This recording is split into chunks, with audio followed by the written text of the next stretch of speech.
रहमान। आज की वीडियो में बात करेंगे पाकिस्तान के अंदर डेवलपिंग पॉलिटिकल सिचुएशन के हवाले से, और सबसे इम्पोर्टेंट पाकिस्तान तहरीक इंसाफ का जो आज का मैदान सजा वो था बाजोड़ के अंदर।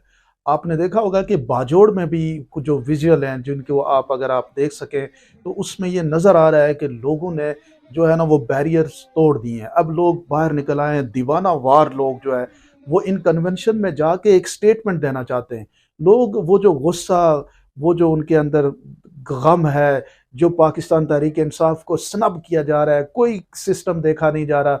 यहाँ पाकिस्तान के अंदर मौजूद सियासी जमातों में से कोई सियासी जमात ऐसी नहीं है जिसने तहरीक इंसाफ से ज़्यादा यहाँ पे मसाइल ना खड़े किए हों, लेकिन उन सब के लिए छूट है। और आज पाकिस्तान तहरीक इंसाफ के लिए मुश्किलात बनाई जा रही हैं पूरे मुल्क के अंदर, लेकिन उसका रिस्पॉन्स जो है इस वक्त पाकिस्तान की आवाम ये दे रही है कि उनको बिल्कुल पसंद नहीं आ रहा। उन्होंने अपने इजहार किया, इससे अपनी सोच का बार बार इजहार किया। और आज आप देखें कि पिछले 6-8 महीनों में तबाही हुई है, एक किस्म की एक भरपूर क्रैकडाउन किया गया। उस क्रैकडाउन के बावजूद भी आज लोग बाहर निकल के आ रहे हैं, और एक एक शख्स को आप देखें कि किस तरीके से वो अपने वहाँ पे जलसागाह में जाने के लिए जो उनके लिए मुश्किलात खड़ी की गई हैं, लोकल अपना जो वहाँ की लोकल इंतज़ामिया थी उसको उन्होंने किस तरह से ख़त्म किया। यानी लोगों का एक जोश नज़र आ रहा है कि लोग बाहर निकल के वो पीटीआई की हमायत में जा रहे हैं और वलवले के साथ, जबकि कोई लीडर भी नहीं है। एक शेर अफजल मरवत साहब है जो आज पीटीआई के लिए एक इमरान खान साहब का एक, जिसे आप यूं कह सकते हैं कि एक चेहरा बने हुए जा रहे हैं, और लोग उनके इर्द गिर्द जो है वो इकट्ठे हो रहे हैं। और सिर्फ लोग इसलिए इकट्ठे हो रहे हैं कि उनको कैदी नंबर 804 से मोहब्बत है, और लोग ये साबित करना चाह रहे हैं कि हमें जो आप इस मुल्क में अभी कर रहे हैं हमें ये बिल्कुल अच्छा नहीं लग रहा। और इसका इज़हार आप देख रहे हैं कि खैबर पख्तूनख्वा में तो जिसे कहते हैं अनप्रेसिडेंटेड हो चुका है। अब अगली बारी आप देखेंगे पंजाब के अंदर भी ये खौफ जब टूट जाएगा तो खौफ की जंजीरें पंजाब में भी टूटेंगी और लोग बाहर निकल के आएंगे। तो आप बताएं कि ये जो हमारे लोग, जिनको मैं बार बार ये कह रहा हूँ कि हमारे लोगों को बैठना पड़ेगा। पाकिस्तान एक खास किस्म की सियासत से गुजर रहा है। इस वक्त पाकिस्तान के अंदर आप ज़बरदस्ती का निज़ाम इंस्टेट करके कोई भी मुल्क की बेहतरी के काम नहीं कर सकते। कोई भी काम, दुनिया की तारीख पढ़ लें आप, रशिया की तारीख पढ़ लें आप, दुनिया में डिक्टेटरशिप्स को पढ़ लें आप, दुनिया में तानाशाही जिसको कहते हैं उनको पढ़ लें, किसी भी जगह पे अवाम को स्नब करके कोई काम नहीं किया गया। जिसने ये कोशिश की उसको नुकसान हुआ। तो इसलिए अवाम की सोच को आप कोशिश करें कि उसको उसको फैसिलिटेट करें, उसके लिए हमायत करें। ना कि आज जिस तरह से पाकिस्तान में, ये कौन सी डेमोक्रेसी में होता है कि एक सियासी जमात को आप खुला मैदान दे दें और वो जैसे चाहे आए, उनके मुकाबले में उम्मीदवार ही ना हो, तो वो फिर इलेक्शन की ज़रूरत क्या है? फिर ऐसे इलेक्शन से तो बेहतर है खुद साख्ता तौर पे मियां नवाज शरीफ साहब की पार्टी को भी बैठना चाहिए, उनको भी देखना चाहिए कि हम ये क्या कर रहे हैं। उन्होंने 70 साल डेमोक्रेसी के लिए दे दिए, 30-40 साल से तो वो लड़ाइयाँ लड़ रहे हैं। थोड़े अर्सा पहले वो बहुत बड़े लीडर बने हुए थे, रेवोल्यूशनरी डेमोक्रेट बने हुए थे।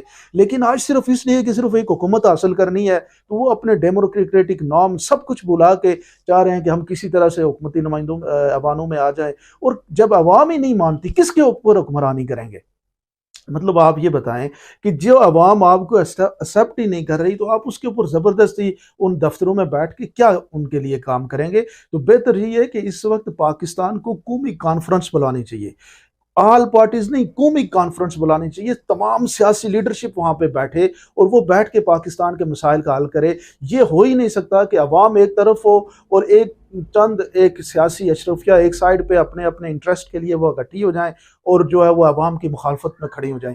जिस तरह से आज आप बाजोड़ में देख रहे हैं, कल नौशहरा में देखा, इसी तरह आपने स्वाबी में देखा, एक भरपूर रैला जो है वो अवाम का है। और इसी तरीके से आप बताएं ना, थोड़ा आप अपने जो ये सारा कुछ देख रहे हैं, आप पंजाब के अंदर अनप्रेसिडेंटेड एक्शन के बाद आप अभी लोग डरे हुए हैं, लोग शायद बाहर निकलना नहीं चाहते। लेकिन अगर ये निकल के आ गए, और जो लग रहा है जिस तरह वहां पे आ गए इधर भी आएंगे, और जो निकल के नहीं आ रहे वो अपने ही इजहार कर रहे हैं। वो आप देखें ट्विटर पे कोई पोल लगाते हैं तो उस पोल में नीचे आप देख लें कि लोग अपनी राय का इजहार करते हैं, वो अपने गुस्से का इजहार करते हैं। उससे आपको ये नहीं नजर आ रहा कि इस वक्त पाकिस्तान की आवाम क्या सोच रही है। तो पाकिस्तान की आवाम का ख्याल रखते हुए पाकिस्तान में एक कौमी सिस्टम बनाना चाहिए, कौमी कॉन्फ्रेंस बुलानी चाहिए, फ्री एंड फेयर इलेक्शन को और इक्वल प्लेइंग फील्ड जो है वो सबके लिए होनी चाहिए। और जिसको पाकिस्तान के लोग चूज करना चाहते हैं उसको फैसिलिटेट करके पाकिस्तान के मसाइल के हल की तरफ लेके जाना चाहिए। और वही इमरान खान साहब की भी गुजारिश है,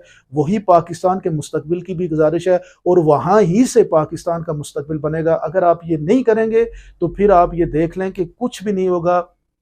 ये आप 2 साल के बाद आपने इसको रिवर्स करना है, फिर आप मुल्क के तो 2 साल ज़ाया हो जाएंगे, लेकिन आप मुल्क को किसी जगह पे लेके नहीं जाएंगे। मैं ये समझता हूँ कि इस वक्त भी मौका है कि हमारे यहाँ जो हमारे सियासी जो मैटर करने वाली कुव्वतें हैं वो बैठे, वो एक दफ़ा बैठ के ठंडे दिमाग से सोचें और इस मुल्क को जो है वो स्टेबिलिटी की तरफ लेके जाएं। अवाम की मुखालफत से किसी जगह पे कोई भी काम नहीं हो सकता। अवाम अगर आपकी सपोर्ट में है तो आप बड़े बड़े काम कर सकते हैं। तो मैं ये चाह रहा हूँ, आप इंटरनेशनली भी लोग आपसे नाराज़ हो रहे हैं, इंटरनेशनल पाकिस्तान की जो बैठे बाहर मुल्कों में लाखों पाकिस्तानी जो है वो भी आपको देख रहे हैं और वो भी आपसे नाराज़ हैं। इन सारे जो एक्शन इस वक्त हो रहे हैं, इन एक्शंस को ख़त्म करने का, इन एक्शन से बाहर निकलने का एक ही तरीका है कि वो है साफ़ और शफाफ इलेक्शन और इक्वल अवेलेबिलिटी। पाकिस्तान की तमाम सियासी जमातों को, वो पीटीआई, नून लीग, पीपल्स पार्टी जितनी भी हैं, सबको इलेक्शन के अंदर एक ही जैसा माहौल जब तक आप नहीं देंगे तो पाकिस्तान के मसाइल का हल नहीं होगा। आप क्या समझते हैं, ज़रूर मुझे कमेंट सेक्शन में बताइएगा। बहुत शुक्रिया।